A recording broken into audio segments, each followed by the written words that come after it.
जय जगन्नाथ। वन्देऽहं श्रीगुरः श्रीयुतपदकमलं श्रीगुरुन् वैष्णवंश्च श्रीरूपं साग्रजातं सहगणरघुनाथान्वितं तं सजीवं साद्वैतं सावधूतं परिजनसहितं श्रीकृष्णचैतन्यदेवं श्रीराधाकृष्णपादान् सहगण ललिता श्रीविशाखान्वितांश्च।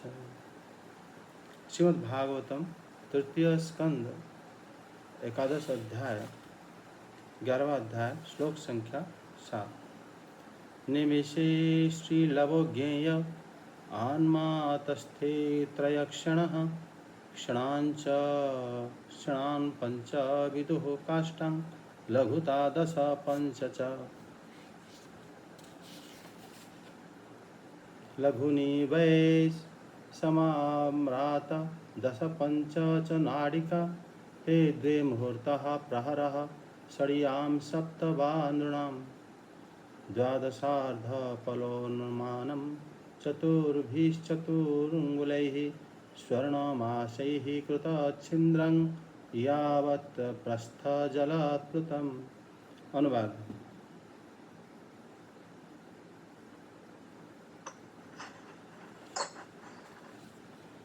तीन लव को एक निमेष और तीन निमेष को एक क्षण कहते हैं। 5 क्षण की एक काष्ठा होती है और 15 काष्ठा का एक लघु।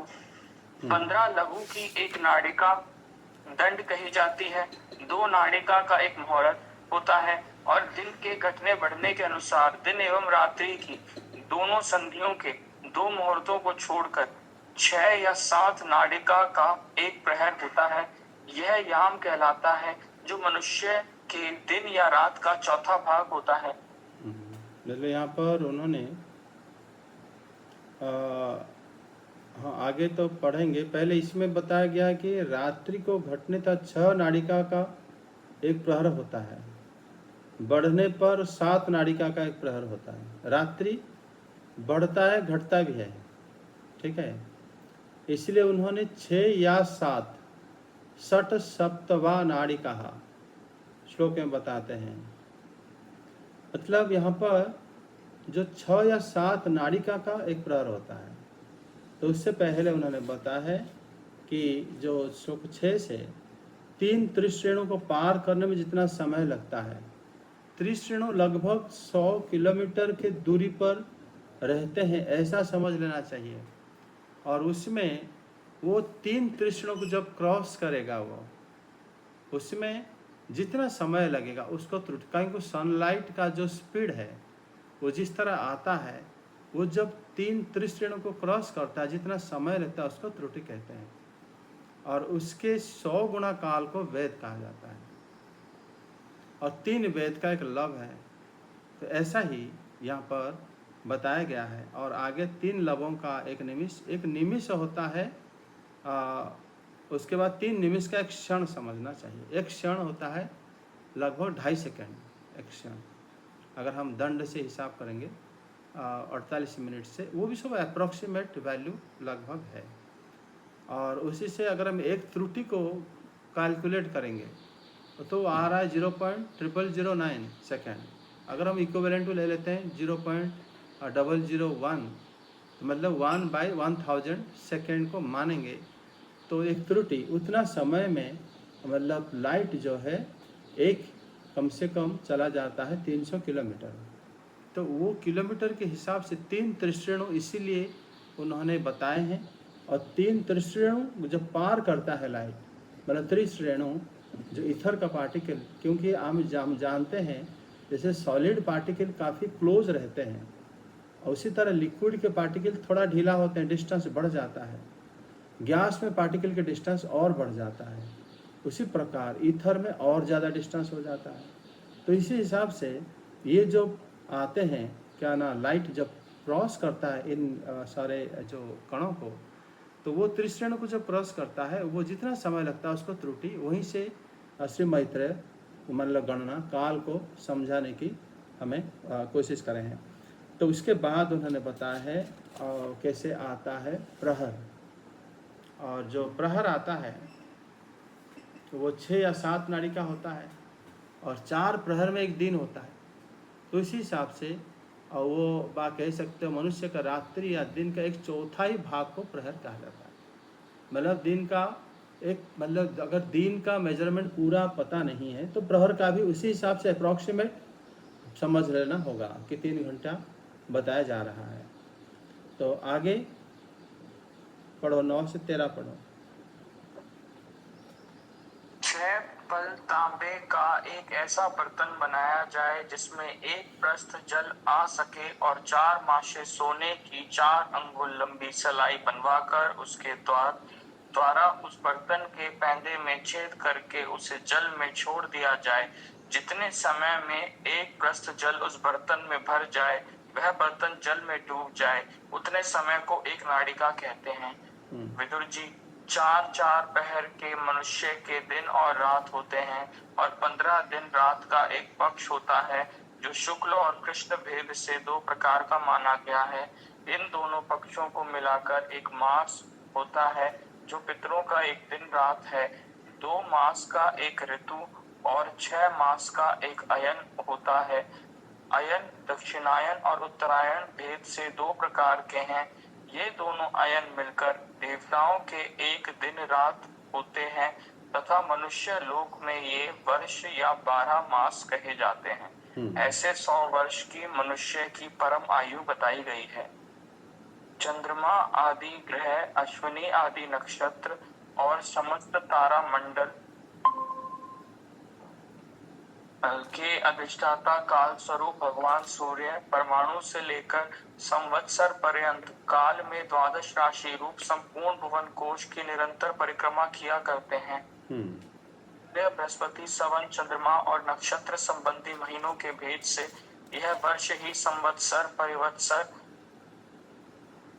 इड़ावत्सर, अनुवत्सर और वत्सर कहा जाता है। विदुर जी, इन 5 प्रकार के वर्षों की प्रवृत्ति करने वाले भगवान सूर्य की तुम उपहार आदि समर्पित करके पूजा करो। ये सूर्यदेव पंचभूतों में से तेज स्वरूप हैं और अपनी काल शक्ति से बीज आदि पदार्थों की अंकुर उत्पन्न करने की शक्ति को अनेक प्रकार से कार्योन्मुख करते हैं। ये पुरुषों की मोह निवृत्ति के लिए उनकी आयु का क्षय करते हुए आकाश में विचरते रहते हैं तथा ये ही सकाम पुरुषों को यज्ञ आदि कर्मों से प्राप्त होने वाले स्वर्ग आदि मंगलमय फलों का विस्तार करते हैं। देखो इसमें समय का जो विभाजन श्री मैत्री जी ने करे हैं, देखो जब सूक्ष्म समय विभाजन करे हैं वहाँ पर उन्होंने एक अनुमान लिए हैं कि जो एक प्रहर जो 6 या 7 मुहूर्त का होता है और एक दिन का चौथाई भाग को प्रहर कहते हैं, जबकि दिन बड़ा छोटा भी होता है। और फिर कहते हैं कि 4 प्रहरों का मनुष्य का दिन रात हो जाता है। 15 दिन में एक पक्ष होता है और ये भी देखा जाता है कभी कभी पक्ष 13 दिन में भी हो जाता है, 14 दिन में भी हो जाता है। तो यहाँ पर पक्ष पंचदश हानि शुक्ल कृष्णश्च मानदः, इसमें शुक्ल एवं कृष्ण दोनों 2 पक्ष होते हैं और ये दोनों पक्ष का ये एक मास होता है। मनुष्य के एक मास का पितरों का एक दिन होता है और 2 मास में एक ऋतु होता है और 6 महीने में एक आयन होता है। आयन में उत्तरायण और दक्षिणायन होता है। देवताओं का दिन उत्तरायण होता है, देवताओं की रात। देखो यहाँ पर जो टर्म यूज हुआ है वो सब काल को समझने के लिए ही हुआ है, लेकिन काल के एग्जैक्ट नाप जो है वो यहीं पर अनुमान किया जा सकता है, लेकिन वास्तव में उनको स्पष्ट रूप से विभाजन हम नहीं कर सकते। उसी प्रकार जैसे यहाँ पर बताया गया है कि 2 आयनों का देवताओं के एक दिन और एक रात होता है। श्लोक 12 में मनुष्य के लोक में इस 12 मास या संवत्सर कहा जाता है और इस संवत्सर ही मनुष्य की परमायु बताया जाता है। परमायु भी देखो यहाँ संवत्सर लिखा गया है, मतलब मनुष्य जो है कितने संवत्सर रहेगा इसका भी कोई निर्धारित नहीं है। मनुष्य का आयु कितना वो भी पता नहीं है। और दिन का समय अपने हिसाब से सही चलता है, लेकिन उसको पकड़ पाना और उसको बिल्कुल मेजर करना, ये हमारा जो बुद्धि है, जो हम सीखे हैं, उसी हिसाब से उसको मेजर करना असंभव हो जाता है। और इसमें तभी वो कह रहे हैं कि भगवान जो सूर्य परमाणु से लेकर संवत्सर पर्यंत काल में 12 राशि में संपूर्ण भुवन को उसको परिक्रमा करते हैं। ये भी देखो, परिक्रमा करते समय कभी कभी अधिक मास भी आ पड़ जाता है, उसका भी अलग सा व्रत होता है। तो काल को ऐसे ही बड़ा सावधानी से समझना पड़ता है। और उसमें फिर बताएं कि सूर्य के लिए जैसे संवत्सर, बृहस्पति के लिए परिवत्सर, उसी प्रकार जो चंद्रमा के लिए अनुवत्सर, नक्षत्रों के लिए वत्सर, इस तरह नाम वो सब हुआ है। लेकिन सारे नाम जो है सूर्य देव से ही, सूर्य देव उसके कारण है, और उसी हिसाब से सारे वत्सर सृष्टि हो जाते हैं। तो काल को इस जगह से ये पता चल रहा है, काल को हम जानते हुए भी नहीं जानते। जैसे मतलब समय अतिबाहित होता रहता है और उसी में दिन रात होता है, उसी के अंदर हमारा आयु भी समाप्ति हो जाता है, उसी में सूर्य चंद्र ग्रह नक्षत्र अलग अलग परिभ्रमण काल है सबका। फिर काल कहीं पर कम, कहीं पर ज़्यादा तेजी से गति करता है। ये सब बुद्धि के विषय है भी नहीं। आप देखोगे, कहते हैं कि कैलाश पर्वत के आसपास काल की गति तीव्र होता है, कहीं कलाप ग्राम में काल की गति धीमी हो जाती है। और फिर आप देखोगे कि हमारे वही काल की गति, जब श्री भगवान की लीला हो रहा था दशम स्कंद के अनुसार, प्रत्येक महल में काल अलग अलग गति करता था, वो भी भगवान की इच्छा के अनुसार। कहीं रात्रि था तो कहीं दिन था, कहीं दोपहर का समय था। श्री नारद जब भ्रमण करे थे तब ऐसे ही उन्होंने दर्शन करे थे काल को। तो काल को देखा जा सकता है और मतलब उनको भक्ति किया जा सकता है, लेकिन उनको हम अपने अधीन करके कि हम बता देंगे कि इतना है, वो असंभव है। और इसी में आगे बताते हैं कि ये सूर्यदेव पंचभूतों में तेज स्वरूप हैं, अपनी काल नामक शक्ति के द्वारा सृज्य पदार्थ के अंकुर उत्पन्न करने की शक्ति अनेक प्रकार के कार्य अनुभव कराता है। मतलब जब प्रकृति के अंदर काल प्रवेश करता है तब उसमें क्रिया शक्ति जागृत होता है। प्रकृति क्रियमाणानि गुणे कर्माणि सर्वशः, प्रकृति काम करती है, प्रकृति के अंदर क्रिया शक्ति है, लेकिन वो क्रिया शक्ति का जो प्रेरणा स्रोत है वो काल है, उसी से ही कार्य सब कुछ होता है। पुरुषों की जो मोह निवृत्ति के लिए उनकी आयु का क्षय करते हुए आकाश में विचरण करते हैं, वही काल जो है ऐश्वर्य देव आकाश में विचरण करते हैं सबके मोह को निवृत्त करने के लिए। आपका मोह है, आप ये ध्यान रखना कि आपका आयु घट रहा है, तो इसी से भी हम मोह से ग्रेजुअली निवृत्त हो ही जाते हैं। अगर खुद का नहीं होता तो दूसरों का हो जाता है। अगर हम देखते हैं कि वो बंदा बहुत योजना प्लान सब करा था, लेकिन बेचारा खत्म हो गया, सारे प्लान रहा नहीं, तो मैं ऐसे प्लान व ऐसे योजनाबद्ध हो कि अपने जीवन को, समय को नष्ट करना नहीं चाहिए। यही जो ज्ञान है, यही मोह की नाशक है। इसीलिए सूर्य देवता क्या करते हैं, पुरुषों की मोह को विनष्ट करने के लिए, तभी उन्होंने मतलब बताया है कि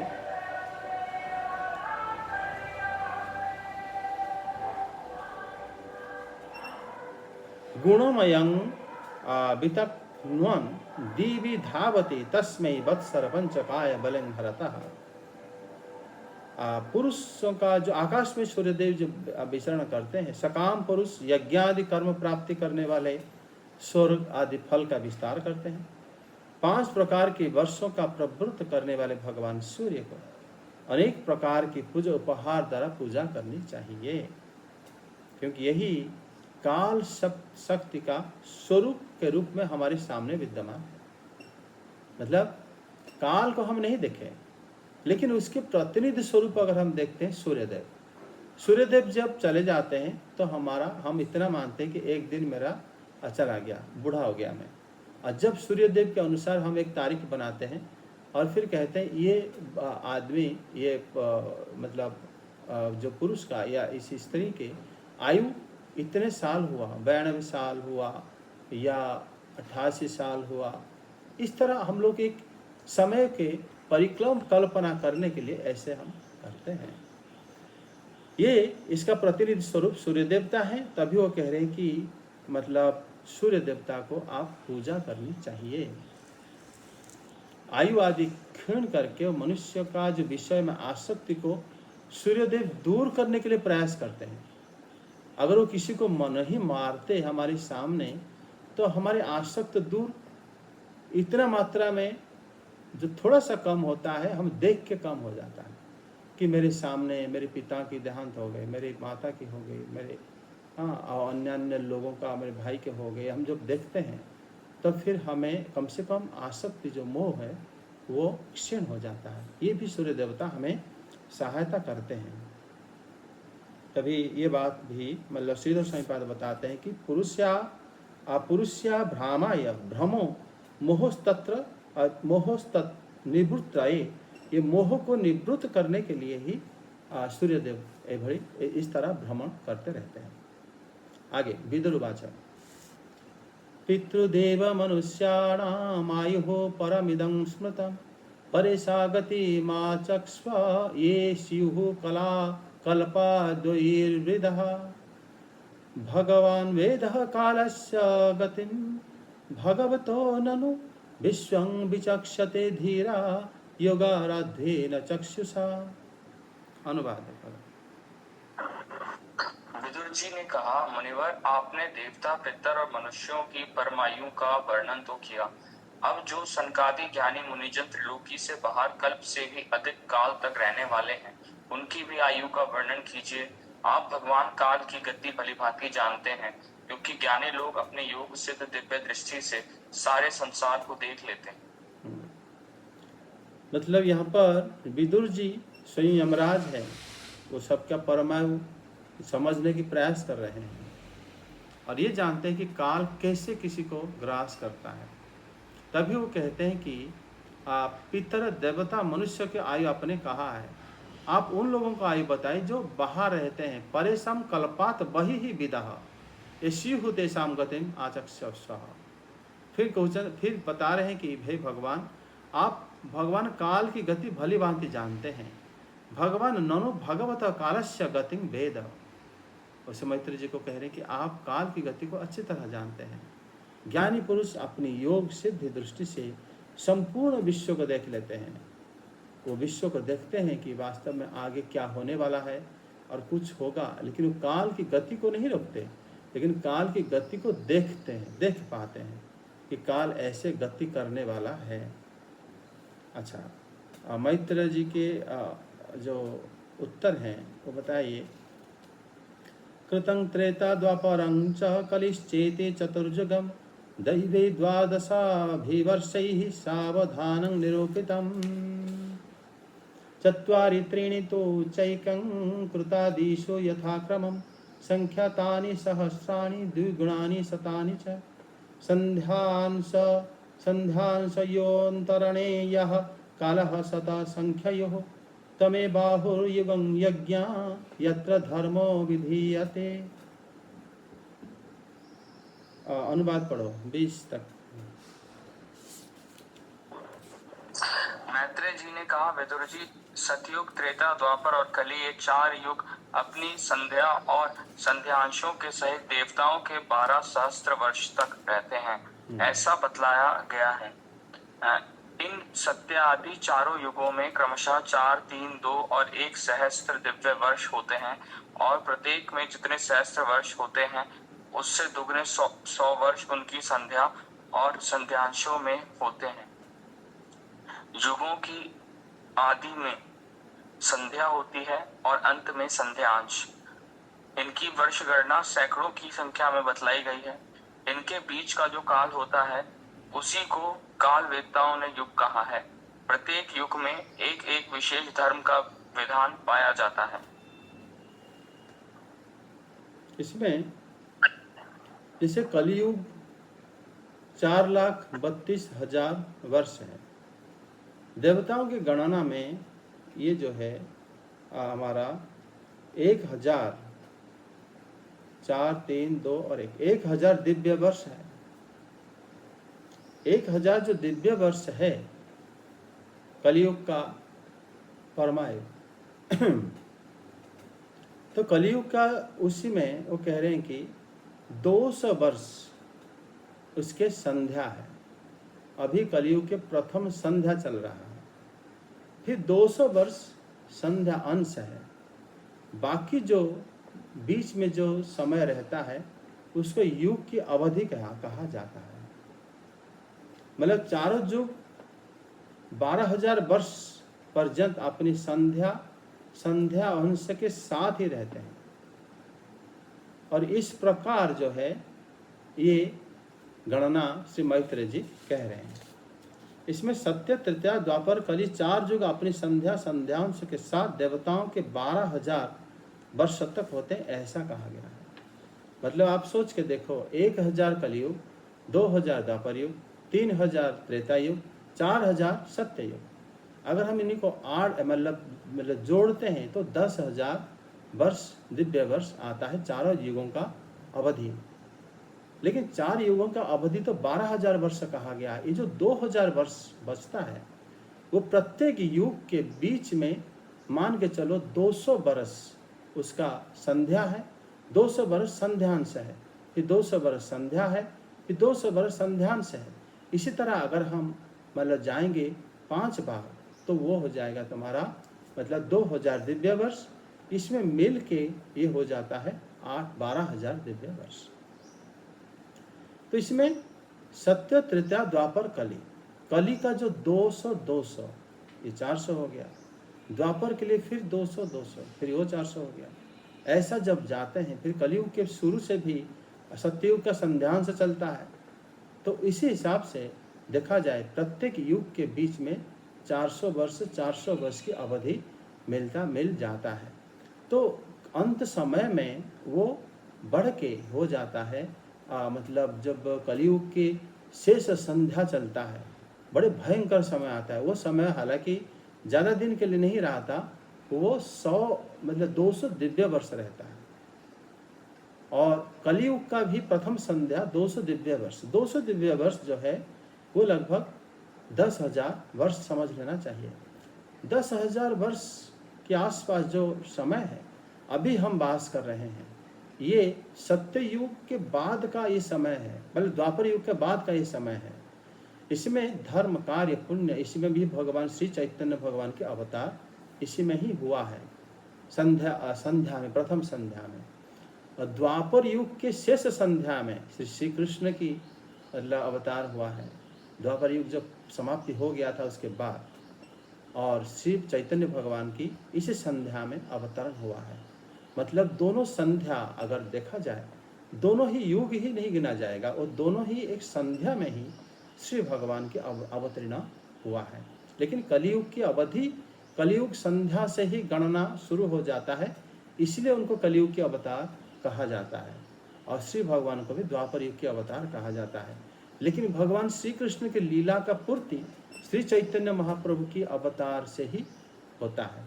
और वो दोनों ही मतलब हम नहीं कह सकते कि कलयुग में श्री भगवान चैतन्य आए हुए हैं, लेकिन भगवान चैतन्य जिस समय आए हुए हैं वो समय बड़ा धार्मिक समय है। और उसी समय भी भगवान बड़ी आसानी से योग माया द्वारा अपने लीला को संपादन कराए हैं। उसके बाद कहते हैं कि यदि संध्या होती है अंत में संध्यांश होता है। ये श्लोक 20 में हुआ है। इन दोनों की गणना सैकड़ों में बताई गई है। इन दोनों के बीच जो काल होता है उसी को युग कहा जाता है। प्रत्येक युग में एक एक धर्म का विधान होता है। हाँ, जैसे हम लोग पहले से इसको जानते हैं, कलौ तद हरि कीर्तना अकृतय ध्यायत विष्णु द्वापरे अतृतीया यजते मखि द्वापरे परिचर्याया कलौ तद हरि कीर्तना। ये चार प्रकार के धर्म 4 युग में रहता है, यहाँ पर वो उन्होंने बताए हैं। सत्ययुग में मनुष्य, आप श्लोक 21 से 24 पढ़ो।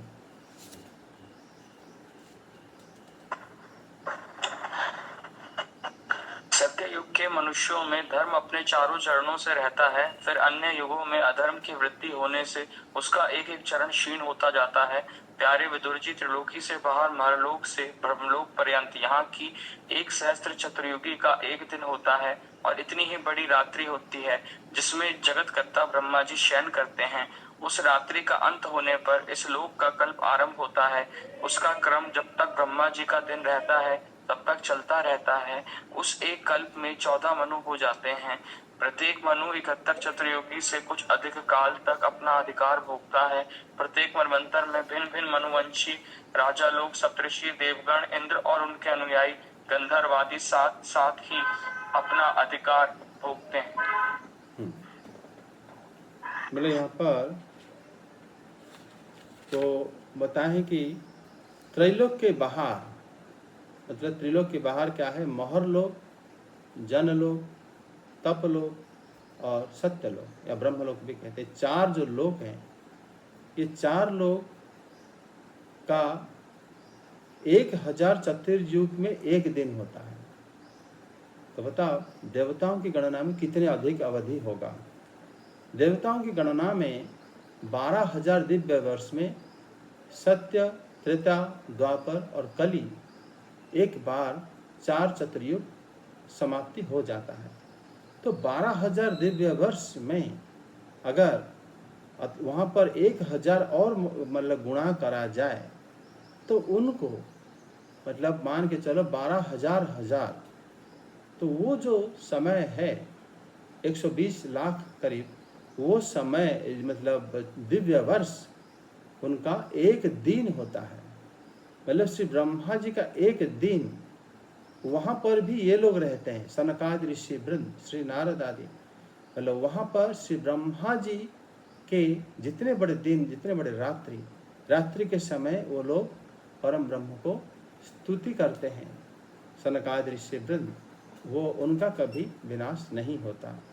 लेकिन हमारा जब ये 4 लोक से पहले वाला जो लोक है, वो देवताओं के थोड़ा समय उनका, जिससे हम लोग अभी पढ़े कि उत्तरायण दक्षिणायन के अनुसार उनका दिन रात होकर वो उसी हिसाब से रहते हैं। और हमारा उत्तरायण दक्षिणा मतलब 6-6 महीना या 1 साल ऊपर उनका, हमारे 1 साल में उनका एक दिन ऐसा समझ लेना चाहिए। तो ऐसा ही मतलब श्री विदुर जी का जो प्रश्न था कि जो बाहर रहते हैं उनका क्या आयु होता है, यहाँ पर श्री मैत्री जी उनका उत्तर दे दिए।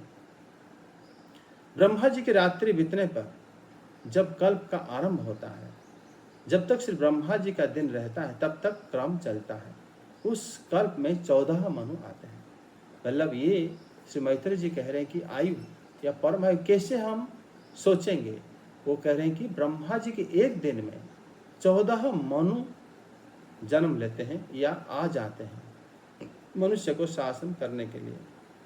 दिन की जो स्थिति, मतलब यहाँ पर श्री ब्रह्मा जी के दिन का स्थिति के बारे में श्री मैत्री जी कह रहे हैं कि 14 मनु जो आते हैं, हर एक मनु का जो अवधि काल है, मनु के समय में भी आपका इंद्र देवता भी बदलते हैं स्वर्ग में।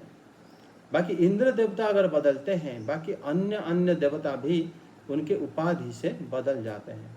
उनके कार्यकाल भार जब समाप्त हो जाता है फिर वो अपनी मूल रूप में पहुंच जाते हैं। मतलब अर्थात वो फिर ये उपनिषद में वर्णन किया जाता है।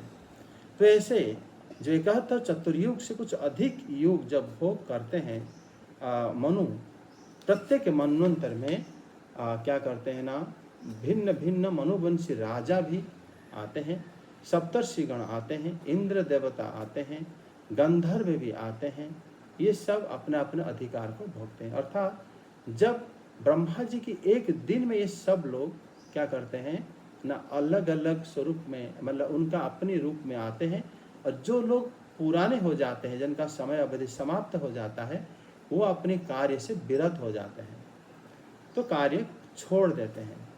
मतलब इस प्रकार जो यहाँ पर बताया गया है कि सारे देवता, गंधर्व, सप्तऋषि, हाँ, ये सब जो है अपना अपना अधिकार भोग करके फिर दूसरों को स्थान के लिए छोड़ देते हैं। ये जो नियम चलता है, ये समय कराता है इस समय कितने बलवान है, सबको ही ये नचाता है, ये समझना चाहिए। फिर भी ये जगत माइक भी है, माया भी है, मतलब हम जो इसका वास्तव स्वरूप हमेशा किसी को पता नहीं है। और ये माया इतना विचित्र है, समय के साथ मिलकर प्रकृति इतना विचित्रमय मैंने दुनिया को बना दिया है कि हम लोग भगवान को नहीं जान पाते। क्योंकि श्रुति कहती है कि भगवान जो चमक वस्तु द्वारा आच्छादित हो जाते हैं, वो चमक वस्तु माया है, कुहुक है। अकुहुकम सदा निरस्त कुहुकम सत्यं परम धीमहि, भागवत प्रथम श्लोक में बताया गया है। भगवान के सामने कुहुक परास्त हो जाता है, लेकिन हमारे सामने कुहुक परास्त नहीं होता। हमें उसी प्रकार साधन भजन भक्तों के अनुग्रह द्वारा जब भगवान कृपा करेंगे, उसके द्वारा फिर वही माया को हम पार चले जाते हैं। अन्यथा इस समय इसी प्रकार सबको ग्रास करता है, कोई इसका अंत नहीं पाएगा। एक जगह में एक आदमी के लिए समय तीव्र भी हो सकता है, उसका जल्दी जल्दी उसका आयु घट भी जाता है। एक आदमी के लिए वो समय अलग भी हो सकता है, क्योंकि समय हमारी साथ हमारी मस्तिष्क में हर जगह में वास करता है और वो परम स्वतंत्र है, अव्यक्त है। वो देवता तक, ब्रह्मा जी तक भी लपेट में ले रखा है, तो बाकियों की बात ही क्या है। तो इस प्रकार यहाँ पर जो श्लोक 23 तक हम लोग आज करें, फिर हम आगे कल शुरू करेंगे। हाँ, कोई प्रश्न है तो पूछो। नहीं सर, अभी तो नहीं है। ठीक है, जय जगन्नाथ। अब इसको वेदांत को भी बोल देना कि जो जो टॉपिक चल रहा है उसके ऊपर प्रश्न पूछ लें। हरे कृष्ण। ठीक है सर।